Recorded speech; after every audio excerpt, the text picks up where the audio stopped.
Welcome, Everyday Therapeutics, going over floats in 2022.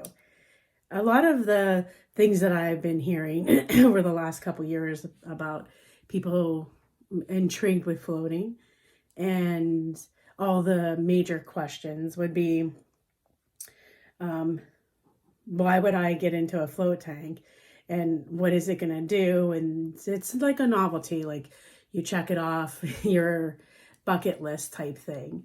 Floating is so much more beyond, and the freedoms that I think that people are coming into the massage session. I've been a therapist for 16 years, is to get the physical relief and the emotional relief. So people are connecting to the therapist and they're getting, essentially, not everybody, talk therapy. Some people were very silent and a lot of people are just working through stuff.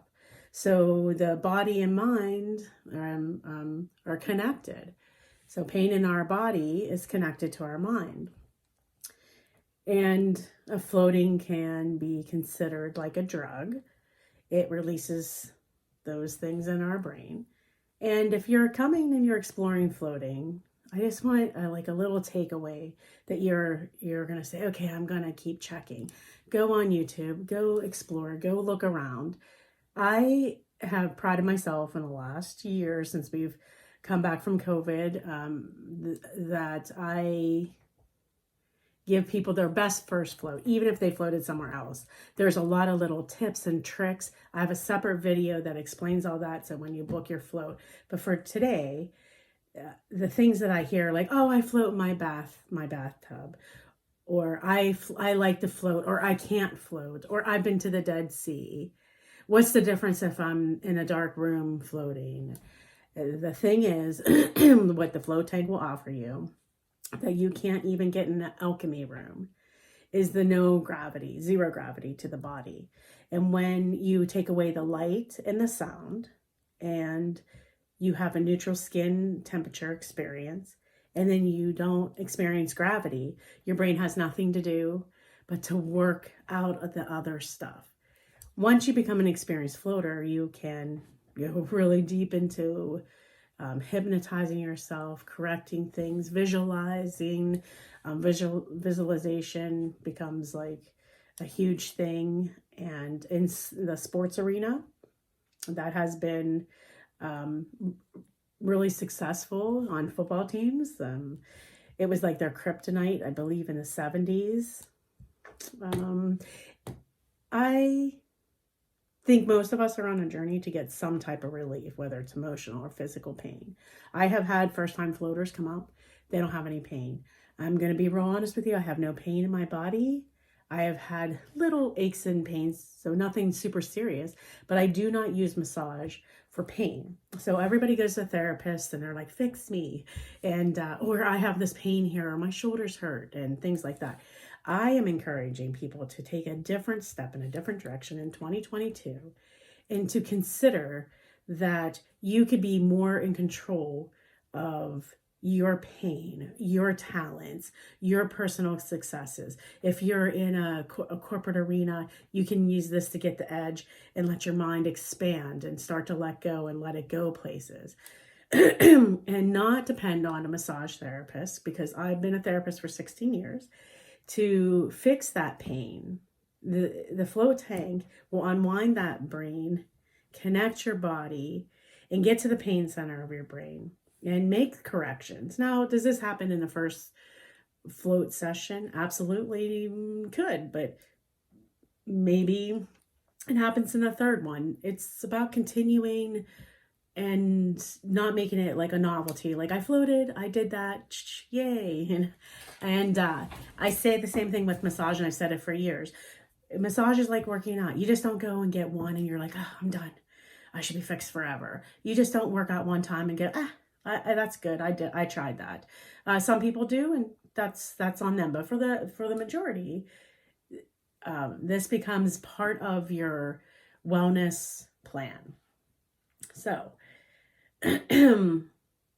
I would suggest to plan on, yes, come give it a try, of course, and then decide, would you want to keep diving deeper?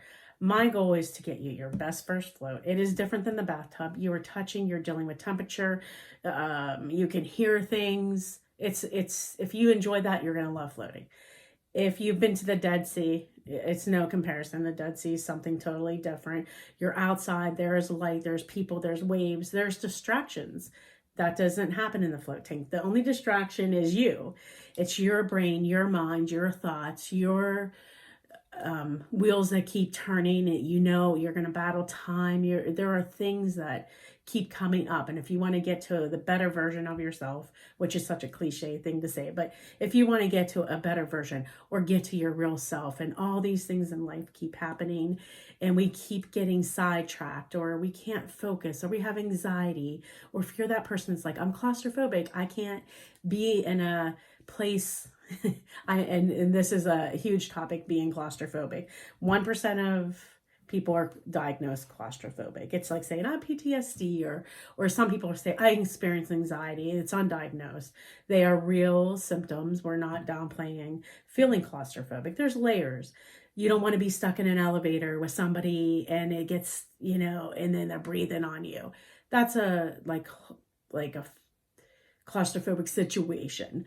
You don't want to be somewhere where people are bumping into you and you have no space and there's crowds and they're pushing you. Again, that's a situational thing where you feel like you're not in control.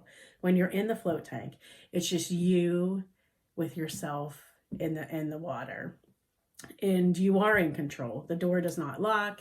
You don't want air. You don't want sound. You don't want light. But if that's where you're going to start and you're going to crack that door, you're going to do that, your brain will quickly unwind. You will quickly decide, and this is from everybody's experience, to shut that tank, not have that light on, things like that. And that's a little unlayering of yourself. I don't know why any people wouldn't want to float. We are designing where people can float more often. Once a month can be a great plan. Once a week is like you're diving into some real work. Serious floaters who float once a week, even when they're well, even when their life is going great. It's just like meditation. Your life can be amazing. You're still going to meditate. I meditate every day. The float tank just propels that relief that happens. So if I have some physical pains, I float. If I have some emotional things happening, I float. And then all of a sudden, my brain can operate and I can get to who I am and that peaceful state of mind. I know I used to work on athletes. If you're an athlete, floating is going to be awesome. If you're a student and you have anxiety at school, floating is awesome. I don't think there's one situation or one type of person that floating would not be good for. So I hope you think about it. You give it a chance. There's no light, no sound. You're not aware of your body temperature. And you have no gravity. So it's like returning to the womb, like you're being held. My job will be to give you tips on how to let go, how to direct your mind, and how to release your upper body so you don't experience tension, so you're not holding yourself. That would be like holding your arm out for an hour. It's going to be painful. So it's about trusting that the water will hold you and you do not have to float. So please give me a call. This is my total passion. I have stepped out and running the float center 100%. So you will see some growth, some hours as we keep expanding. And please call me. I have supporting videos. I have other videos. I have resources to deepen that experience. And I'm going to keep doing my float videos and getting the information out to you. All right. To your continued wellness, 724-238-2322, or visit my website at www.everydaytherapeutics.com. All right. To your continued wellness.